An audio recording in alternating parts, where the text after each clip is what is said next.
SpongeBob is new in the cinemas. I've, for some reason, caved and seen it. Here are my thoughts.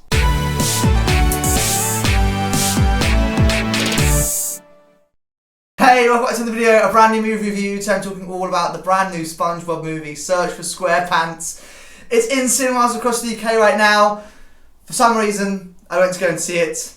Before we start talking about it, as always, a friendly reminder, these are just my thoughts, so don't let this dictate whether or not you decide to go and see it. You might see it totally differently to me. That's okay. Movies aren't made to cater for everyone. Without further ado, we start talking about this film, and I was not a SpongeBob child. I never watched SpongeBob. I watched a few episodes here and there. I don't think I've seen any of the other SpongeBob movies before this. I know there's been quite a lot. I've not seen any of them. The most recent SpongeBob thing I watched was the SpongeBob short that they put before the Smurfs movie that came out earlier in the year. That's all I've seen. So there you go. That's my knowledge on SpongeBob. I was not a SpongeBob kid. It's not because I didn't like it. I just never really watched it. So once I sort of found my shows, SpongeBob never really interested me. And this, obviously, first off the bat, is not aimed for an audience such as myself. The target audience is obviously families, young kids, a lot of young kids. And I walked into the screen and there were a lot of younger children in there, a lot of people with their Patrick and SpongeBob soft toys. I did not have that because I'm not a child. But I went to go and see it nonetheless. And do you know what? It was pretty decent. You know what I mean? It's a SpongeBob movie. You're going to get what you expect from it. This is a SpongeBob movie with loads of silly jokes, the famous iconic characters that are just doing their normal antics. It's silly, it's goofy, it's corny, it's daft. That is what it is. And if you're familiar with the SpongeBob characters, the SpongeBob stories, then it's got everything that you want from it. It's got the iconic 30 minutes later, those sort of timestamp things. That was so embarrassing, Brad. I cannot believe you just did that. It's basically just an hour and a half of iconic SpongeBob, essentially. They're on, it's a pretty standard plot in terms of they're off to find... Well, it's actually not. It's actually well thought out, I would say.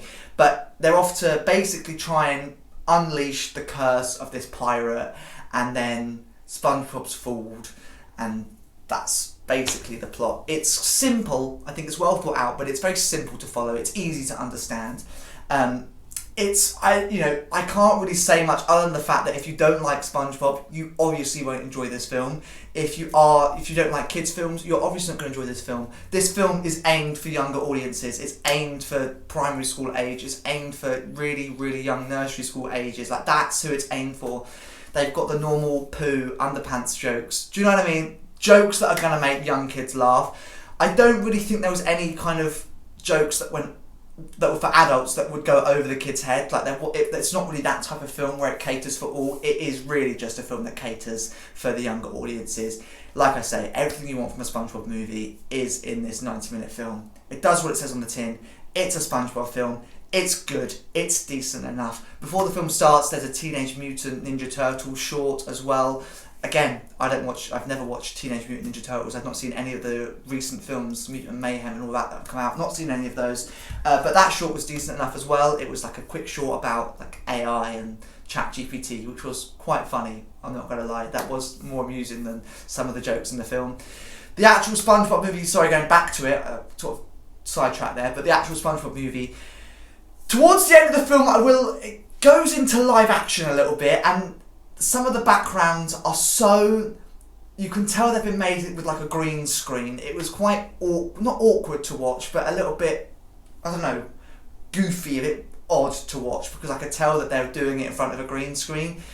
Kids will not notice that, will not pick up on that. It doesn't make any difference to them. So I'm being nitpicky here, but the bottom line is, if you like SpongeBob, you're probably going to like this film. If you don't like SpongeBob, you're not going to like this film. It's very self-explanatory who the target audience is for this film. So there you go. That's what I've got to say on SpongeBob Search for SquarePants in cinemas across the UK right now. As always, before I wrap up this movie review, what do I rate it out of 10? Will it be joining my collection? I'm going to give it a 4 out of 10. Not because it's bad, just because I'm not the target audience for this film. I don't have a desire to watch it again. I got what I needed from it, and that's it. Will it be joining my collection? No, probably not. I own nothing of SpongeBob in my collection. I don't have a desire to see this again, like I just said, so no, I have no reason for this to be in my collection. But there you go. SpongeBob, The Search for SquarePants is in cinemas across the UK. Right now, in the description below is the movie plot, a link to the movie trailer, as well as a link to my movie review playlist. It features every single movie review that I've ever done.